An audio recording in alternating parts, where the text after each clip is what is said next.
เห็นจุน้อง2 คนบ่ฮู้ว่ามาแต่ไสพี่น้องบ่าวเจ็บสิลองเข้าไปถามเบิ่งพี่น้องนะมาแต่บ้านหยังล่ะบ้านท่าแตงอยู่กับท่าแตงอีหยังนี่เล็กโอ้เก็บไปขายโดยป่าตัวใดตัวนี้โดยน้ำมะพร้าวโอเคเจ้าอีกตัวใดคือกันบ่อย่าเอาเบียร์เด้เบียร์มันบ่ได้เด็กน้อย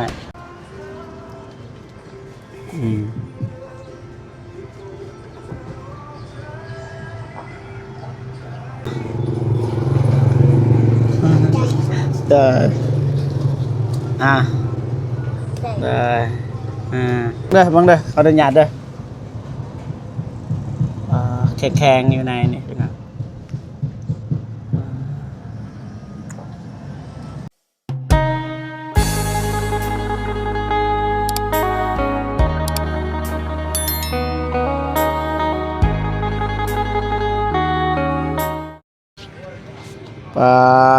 พี่น้องเอ้ยเปิดภาพมาเห็นจุน้อง2 คนบ่ฮู้ว่ามาแต่ไสพี่น้องบ่าวเจ็บสิลองเข้าไปถามเบิ่งพี่น้องนะโธ่สบายดีเด้อนบไว้สบายดีบ่2 เบื้องเด้อสบายดีมาแต่ไสมาขออนุญาตเด้อมาแต่บ้านหยังล่ะบ้านท่าแตงอยู่กับท่าแตงอีหยังนี่เล็กโอ้เก็บไปขายโดยป่าขออนุญาตน้องซื้อหยังนั่นซื้อนั่นอายุจักปีเลยบ่ฮู้บ่ได้เรียนบ่คือบ่เรียนหนังสือบ่มีเงินเรียนหรือว่าบ่อยากเรียนหนังสือเป็นหยังคือบ่อยากเรียนบ่อยากรวยบ่อยากมีเงินค้ำบ่หรือว่าอยากไปเก็บแบบนี้เลือกเบิ่งอยากแบบอยู่ห้องลาห้องการแล้วก็เลาะไปเก็บแบบนี้นี่น้องสิเลือกตัวใดห้องการเอ้าเป็นหยังคือบ่เรียนสัตว์บ่อยากเรียนโอเคน้องเด้ชื่อหยังมัมคนดังคั่นเด้อายุจักปีเลย10 ปีเลยบ่ได้เรียนบ่เป็นหยังคือบ่เรียนบ่อยากเรียนแหละบัดนี้เรียนเด้อนี่ซื้อหยังล่ะลืมเลยนั่นซื้อนั่นผู้หญิงหรือผู้ชายได้แต่ละมื้อนี่ได้หลายว่าไปเก็บนี่บ่ได้น้อยตัวอย่างว่าเอาไปขายนี่ได้เงินเท่าไหร่นี่ซ้ำนี่ได้เงินเท่าไหร่2,000-3,000 2-3,000บาทหน้าตาก็รอเราอยู่พี่น้องเอ้ยเป็นยังนี่ถามนี่ตอนนี้นี่มากินเหลือเด้อเบิ่งทางนี้นี่ปลาพี่น้องเอ้ยเป็นยังเป็นแต่ดนแล้วบ่ก็เอิ้นว่าคอกินเลือดบ่เคยไปปัวแล้วบ่ไปแหละมานี่สิถามบางทีอ้ายมียาเด้อยากหายบ่ไปจักเทื่อเลยบ่ฮู้ยับมานี่ก่อนมาขออนุญาตเด้อนี่มานี่มันแดดพี่น้องย่าเลยสิถามผู้นี้สิถามน้องบางทีอ้ายมี FC เด้อหลายคนเด้บางทีมียามีอยากปัวนี่นั่นมาปินหน้ามาทางนี้มันบ่แจกเป็นดนหรือเปล่าเดินแหละจักปีแล้วมันเป็นประมาณบ่ฮู้แต่น้อยเลยโอ้เคยไปปัวป่ะเคยเสียเงินเท่าไรแหละไปปัวบ่ฮู้หมอบอกว่าจังไดอยากผ่าตัดแต่ว่าผ่าตัดบ่ได้คล้ายๆคือไอเตียงทายน้องคนหนึ่งนะพี่น้องไงโอ้ เขาบ่ให้ผ่าตัดบ่หรือว่าจังได บ่ให้ หรือว่าบ่มีเงิน บ่ได้มันไก่เส้นเลือด มันใกล้เส้นเลือดอ่าวันนี้พ่อแม่เฮ็ดหยังเฮ็ดเวียกหยังพ่อแม่ บ่ได้เฮ็ด ฮะ บ่ได้เฮ็ดเวียก พ่อแม่บ่ได้เฮ็ดหยัง เฮ็ด ประชาชนปลูกผัก บ่พี่ ปลูกกาแฟ โดย เขื่อนอยู่ไสเขื่อน คือไก่ ใกล้บ่ คือไก่ เขื่อนแบบใดเขื่อนเนาะ เพิ่นใหม่เก่า เขื่อนก่อบ่ โดย เขื่อนก่อเก่าๆบ่ได้ปัวอยากหายบ่ไอ้ถามอีต้นนี่พี่น้อง อืมบ่ได้เฮียนนี่พี่น้องเอ้ยเป็นหมู่กันบ่ บ่เป็นไอ้นอก ไอ้น้องกันเลย ไอ้น้องกันจริงๆนี่น่าได้ไอ้น้องกันเลย แม่นบ่ฝาแฝดบ่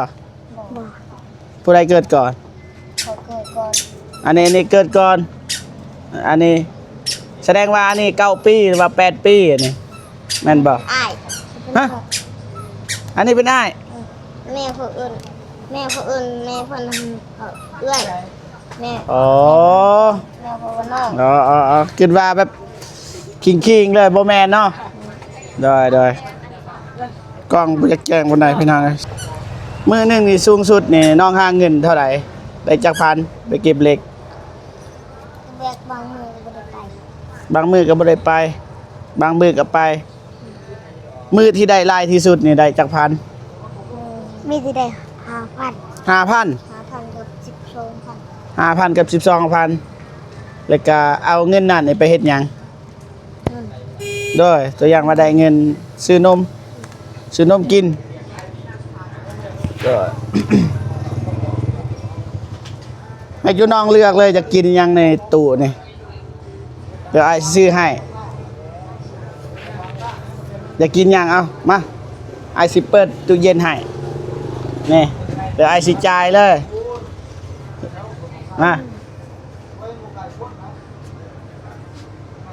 มาเลือกเลย ตัวใดตัวนี้ได้น้ำมะพร้าวโอเคเจ้าอีกตัวใดคือกันบ่อย่าเอาเบียร์เลยเบียร์มันบ่ได้เด็กน้อยเห็นบ่ไอ้ต้นผู้นี้นะนี่ไอ้ต้นผู้นี้มาอันนี้ มิตรว่าฝาก FC หรือว่าผู้ใหญ่ใจบุญพี่น้องนะถ้าว่าผู้ใดปัวได้พี่น้องนะหรือว่ามีวิธีปินปัวเนาะมิตรว่าเม่นมาบ่เจ็บสิอ่านคอมเมนต์นี่ก็เข้าไปเบิ่งแล้วสิหาไปหาน้องอีกเทื่อนึงพี่น้องนะแล้วสิหาเพิ่นน่าจะฮู้จักอยู่พี่น้องเพราะว่าเขาเจ็บสิถามเขาเจ้าแถวนี้แหละมื้อหนึงนี่ได้เท่าใดก็ 5,000 สูงสุดเลย ตัวอย่างว่าอ้ายในมื้อนี้นี่อ้ายอยากให้จุน้องมือแล้วสิเอาเงินให้ได้บ่ ได้ บ่อยากให้ไปตากแดดพูนเลาะต้น นี่ตัวนี้เก็บมาป่ะตัวนี้น้องเก็บป่ะเก็บแล้วบ่ให้กัดปัญญาตเห็นป่ะขอกินเลือดพี่นะมายืนอยู่นี่สิถ่ายรูปเจอไอ้น้องโอเคได้แล้วสิไปทางใดต่อบัดนี้ไปหาเลขอีก ขาย ไปขายขายอยู่ไส ขายได้ไหน ไก่บ่ บ่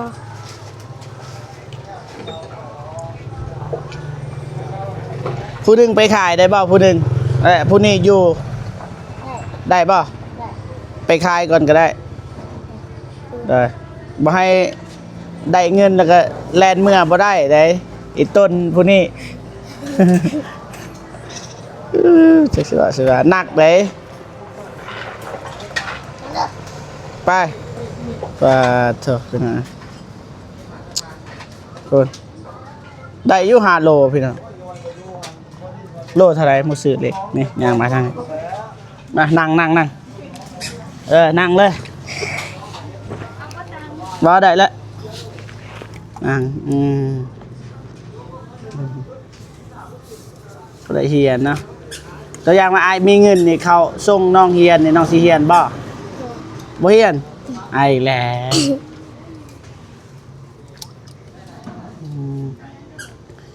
มีแต่อยากหายเนาะ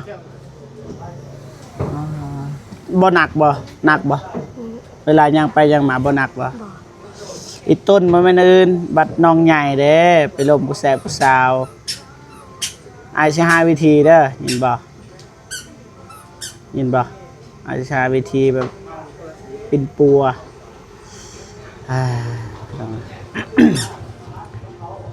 ตอนนี้บ่เจ็บก็อยู่แค่นี้แหละพี่น้องนะตัวเมืองท่าแตงลังตลาดเนี่ยนั่งเลยนั่งกับทีเจ้าของห้านเพิ่นว่าสิเอาตังค์ให้แต่ว่าว่าบ่เป็นหยังแต่ละมือนี่น้องหาเล็กแบบนี้ได้บ่เฮ็ดหยังแต่ละมืออยู่เฮือนหึ อยู่เพื่อน บ่ได้ซอยพ่อแม่บ่ ซอย ซอยเฮ็ดเวียกหยังแต่ละมือล้างถ้วยล้างบ้วงปัดกวาดเชิญสารเป็นอยู่บ่ เป็น เป็นอยู่เฮือนน้องนี่มีจักคนอยู่เฮือนน้อง บ่จือ ลองคิดเบิ่งอยู่เฮือนของน้องนี่มีจักคน ตอนนี้บ่ ตอนนี้แหละ อยู่เพื่อนนะรวมทั้งหมดพ่อแม่พ่อยังบ่อยู่เพื่อนยังมีพ่อบ่ มี นี่แม่ แม่มี แม่ก็มีอ้ายเอ้ยน้องเด้อ มี อ้ายมีจักคน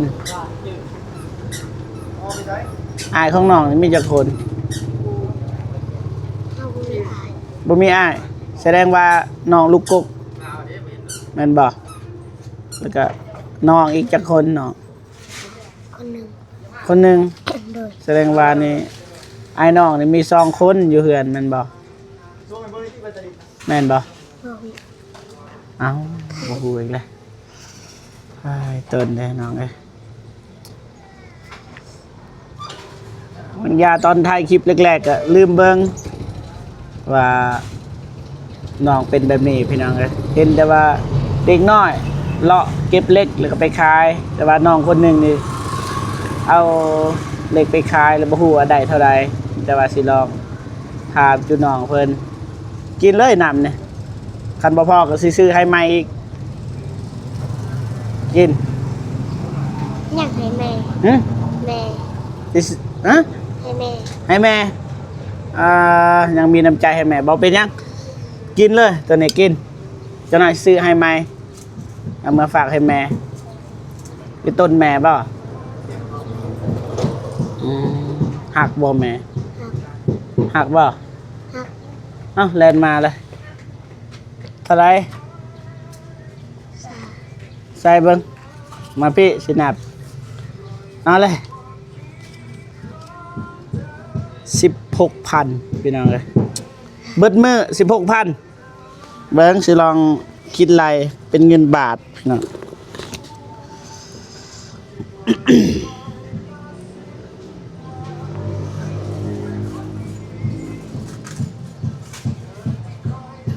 เดี๋ยวเสือลองคิดไรได้พี่น้องเด้อ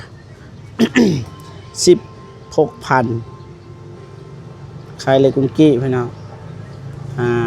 670 23 บาทพี่น้องเอ้ยเบิดมือนี่เท่าหาร2คน คนละ11 บาท ได้เงินนี่ไปเห็นยังเงินนี่ฮะ ให้แม่ ให้แม่อีกเลยอีกอย่างก็ให้แม่เจ้าเอาไว้ตัวนี้มานั่งอยู่นี่เนาะนั่งนำกัน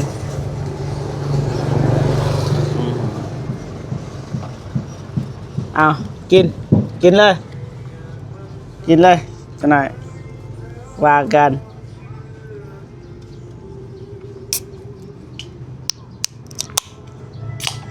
ปลาเถาะเสียงดังเคยกินใช่ป่ะ เคย คิดว่าบ่เคยแปลกเลยพี่น้องอยู่ตัวเมืองแต่บ่เคยกิน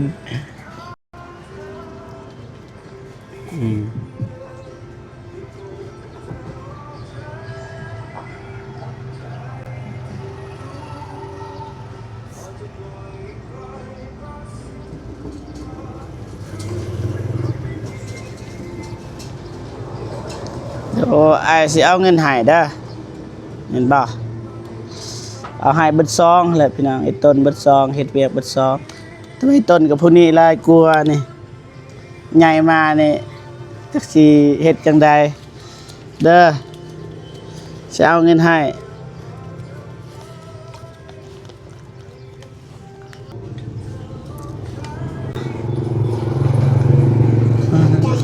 เด้ออ่ะ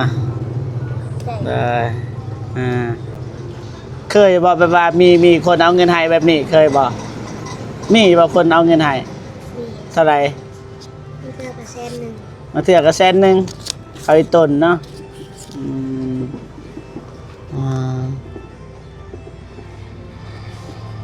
นี่เงินอายเรือตัวนี้นี่ทรัพย์สมบัติอายไปแบ่งให้ได้คนละ50ทรัพย์สมบัติรู้จักอายบ่ฮู้บ่อยากฮู้บ่บางทีเห็นมื้อหน้ามื้อเนื้อก็ทักทายอยากฮู้บ่อ่านหนังสือเป็นบ่บ่เป็นอายซื้ออายเจ็บเด้อเจ็บบ่สบายแหมจือเด้อเห็นบ่บัดเห็นมื้อหน้าก็เอิ้นเด้อยินบ่แล้วเฮาก็สิซื้อให้นำแบบนี้เห็นบ่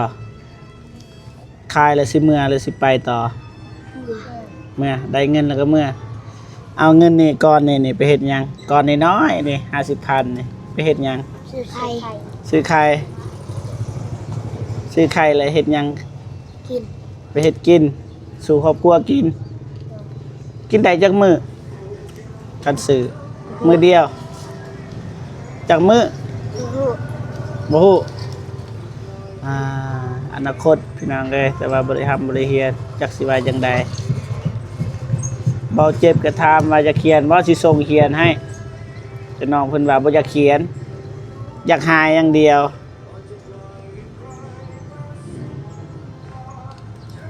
มานี่เบิ่งยับมานี่เบิ่งสิลองจับเจ็บอยู่บ่เบิ่งเด้อขออนุญาตเด้อแข็งๆอยู่ในนี่พี่น้อง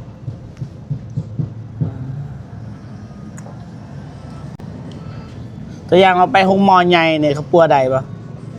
ปัวได้เลยไปฮอตเรียของเพื่อนกัน ไปฮอดเวียงจันทน์คันไปไทยนี่หายเคยคนลาวพาไปไทยไปไปไทยตัวอย่างว่าไอ้มีเงินไปปะเมื่อหน้าสิมายามใหม่เด้อเห็นปะเพื่อนอยู่ไสเด้อ พี่เติ้ล ไก่ปะ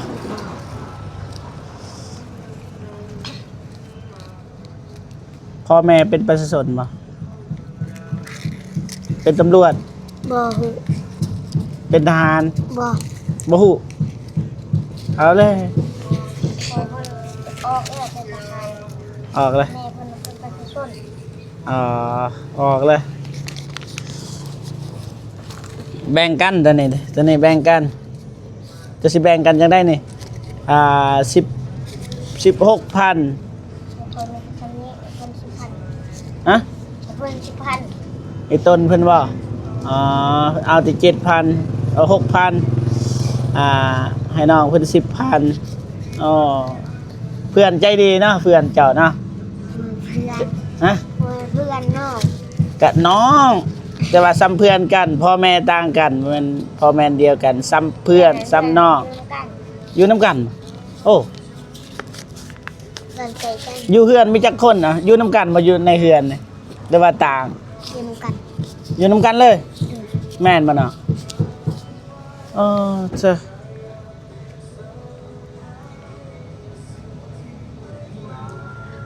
มื้อหน้าเด้อ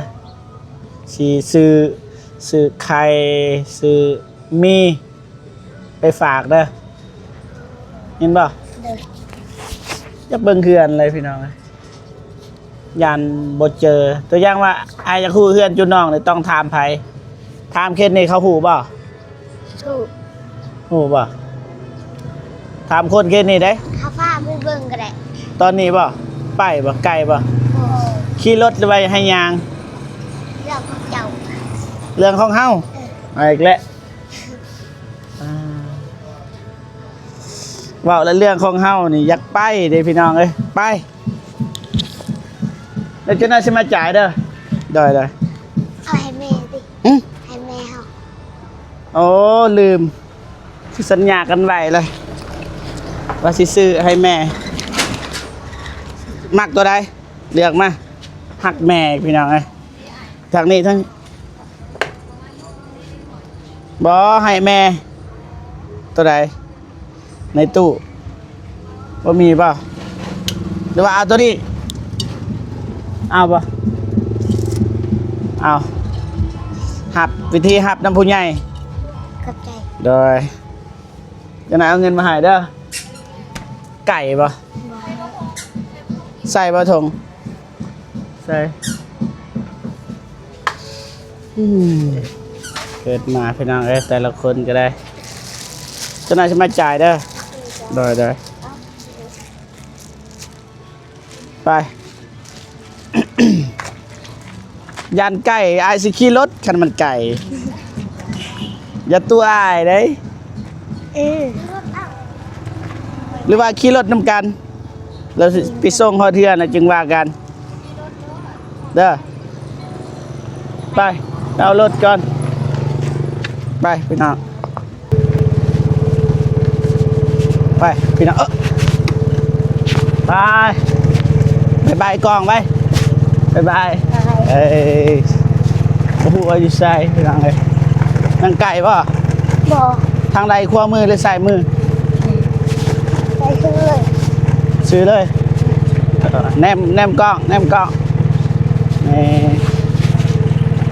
โอ้โหเรียนอยู่ใส่พี่น้องเลย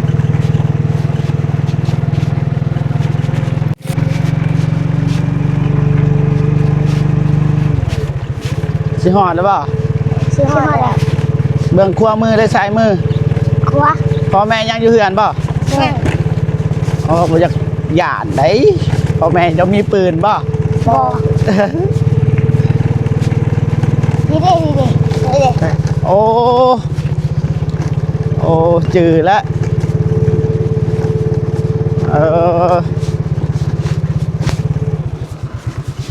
แม่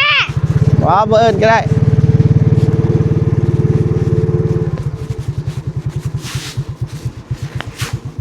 เถอะเอาเถื่อนอันนี้บ่เถื่อน เลย ลงมาเลยค่อยๆลงเด้อ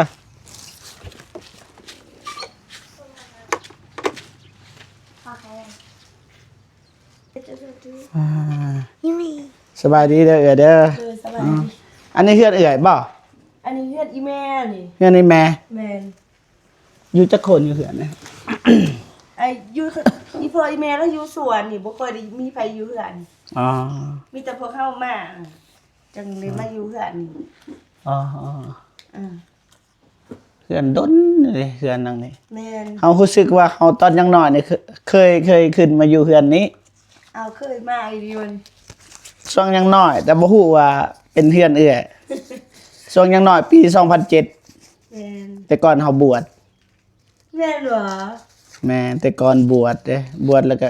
มีเฮารู้จักอ้ายเคยแล้วก็อ้ายสุริยานะ แม่นสุริยาน่ะแต่ก่อนซื้อเพิ่นน่ะ นะ ซื้อเคยซื้อหลินเพิ่น ได้อันลูกชายบ่ผู้นี้ แม่นลูกชายนี่ผู้กกเลยก่อนเสียแต่น้อยแต่3เดือน ใส่ไว้พอหยัง พอเอาข่อยเอาผู้ใหม่พอผู้สอง อ๋อ เพิ่นได้4ปีจะได้สร้างครอบครัว อ๋อแสดงว่าผู้นี้นี่บ่มีพอแล้วผู้นี้บ่ได้ไปปัวบ่เอ่ยหรือว่าจังได ไปมาอะไร ไปทำอิฐทันไปเวียงจันทน์ไปปัวอยู่เวียงจันทน์น่ะ บ่เซา อยู่ห้องหมอเศรษฐานแล้วเฮาบ่มีเงินไขนะ มีแต่เงินหาล้านของเฮาตัดสินใจเพิ่นป่วยกระทันหันนี่ อัดคลิปเลย เนาะ เพิ่นป่วยกระทันหัน อ่า ป่วยแล้วก็เลยตัดสินใจมีเงินหาล้านเมื่อเวียงจันทน์นั่นเลยตัดสินใจเมื่อเวียงจันทน์ เนาะ แต่ก็ไปปัวอยู่หันนั้นใส่ยานลงเด้ลงอยู่เดือนหนึงพอไปยุบลง ได้ เดี๋ยวนี้บ่มีเงินไขสิไปต่อเลยยุติ อ๋อถามน้องรายละเอียดบางอย่างน้องเพิ่นตอบบ่ถูกซั่น อืม เพิ่นว่าไปปัวเบิดแต่ว่าหมอเพิ่นบ่สามารถปัวได้ แบบไปปัวมองมาเต็มห้องหมอเพียงใดเนี่ยก็ มานี่เนาะ ปัวก็มาไม่มา มานั่งนี่ อยู่ดีๆหูความนี่ มา ไปไว้ไปหาในบ้าน ไปหาเงินบางอย่างได้เงิน 10,000เบิดมื้อ บ่มีหยอดเงินยังว่าจูแก่พุ่นน่ะ มื้อหน้าสิมายามใหม่เด้อเห็นบ่ นางดีๆสินางดี เลยสิ ๆขาดเลือดแน่เพิ่นนั่น เขาเอิ้นว่าหยังพยาธิหยัง ผลกวดออกมาอันเป็นก้อนกระดานก้อนเหลือง อืม บัดยามมันจะขึ้นมันก็ขึ้นได้ อ๋อ มันอักเสบอะนะ อ๋อมันบ่มีวันหายเลยป่ะ เนี่ยได ตัวอย่างว่าเฮามีเงินปัวนี่ คันมีเงินไปปัวแล้วตัวนี้เฮาก็บอกบ่ได้ว่ามันสิเศร้าบ่เฮาก็บ่ฮู้เฮาบ่เคยไปแบบว่า ไปปาดไปอิหยังนั่นน่ะ อืมคล้ายๆคือบางทีมื้อหน้าสิพาไอ้เตียงเรามาหาบางทีเราฮู้เด้อ อะไรอย่างว่าเอาจะมาภาวนามีคนใจบุญมาสอนเราอยู่ได้นี่ ได้ อีต้น ได้แต่ว่าเล่าให้ต้นแม่ไอ้ต้นเอื่อยนะ เราอันอีต้นสุดยอดแล้วอีต้นเฮาแล้วเฮาก็อีต้นเราบ่มีเงินสิไป เราไอ้ ปัว ต้นอ่าน้องเอาน้ำให้นี่แล้วว่าบ่กินสิเอาให้แม่ อืมสาธุโมทนาบุญนำเด้อ ได้ ขอบอกขอบใจหลาย อืม ๆสร้างลูกผู้ขึ้นเด้อร่ำรวย ได้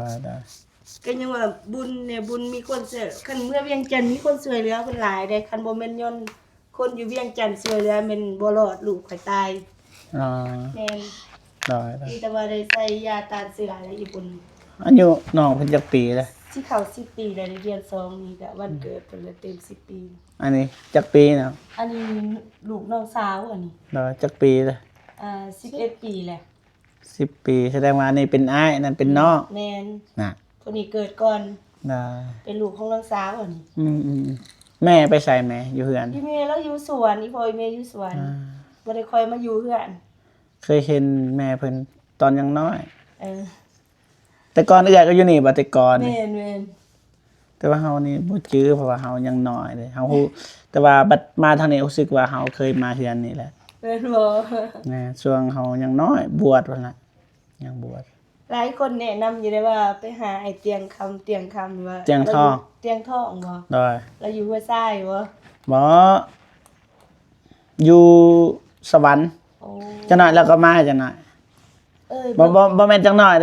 เดือนนี้แหละแต่บ่ฮู้ว่าวันที่ห เรา ยัง อยู่ใดว่าเอ้ยภาวนา ได้ ว่าให้มีคนใจบุญมาซอยเราเนี่ย ได้แล้วสิ ขาดเคินหลายช่วงนี้เนาะพวกหลายกัน ได้ เงินคำก็บ่มีนะคะเงินแบบปลูกมันก็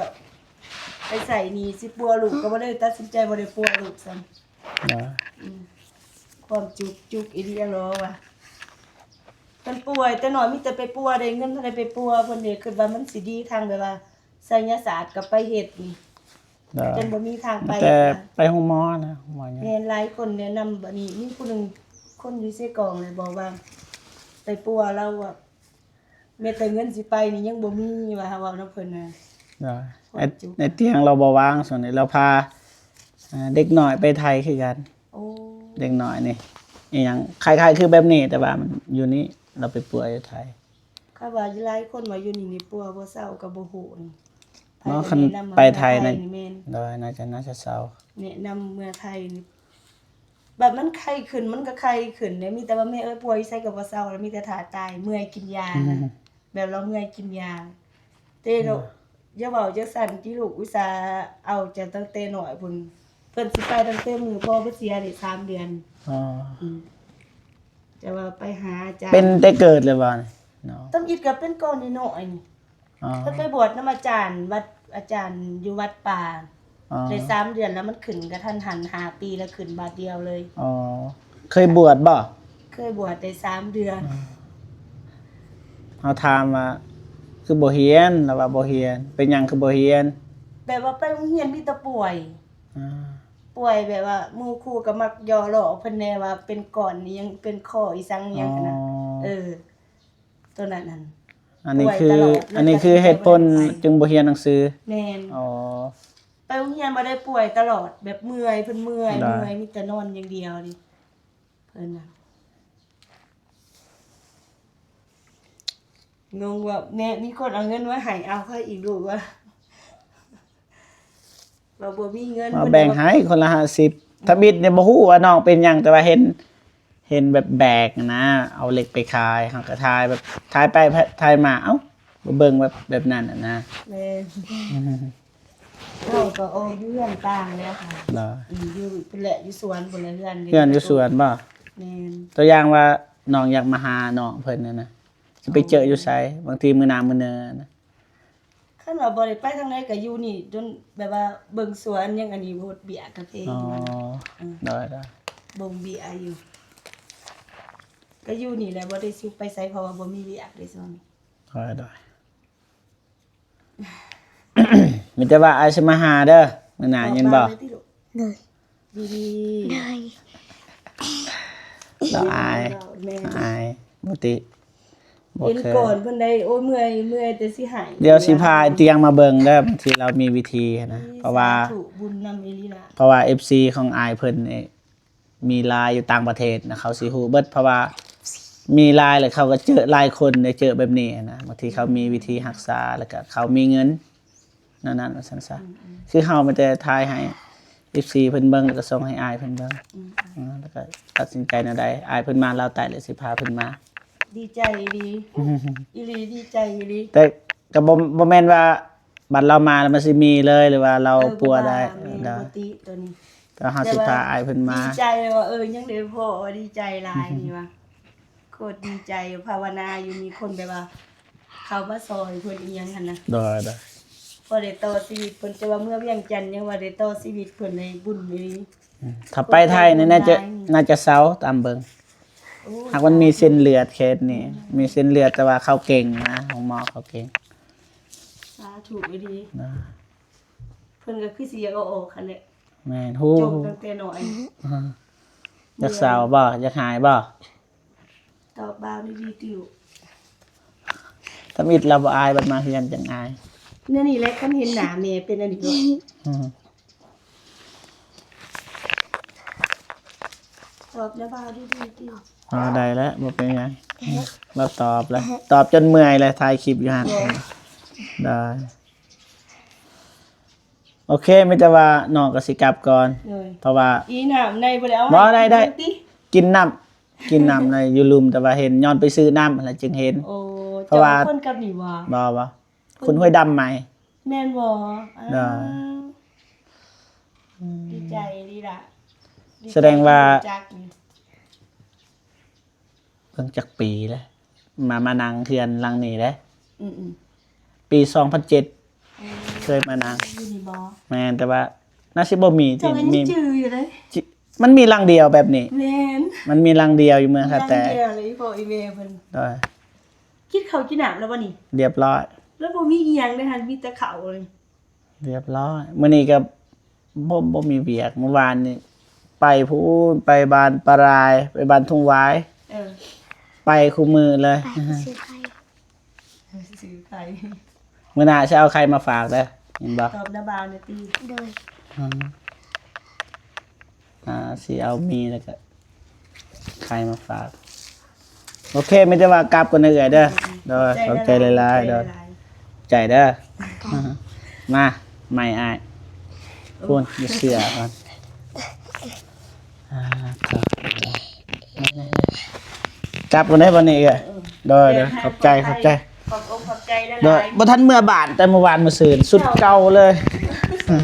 นอนอยู่บ้านพักเอ็นนาเมื่อคืนโดย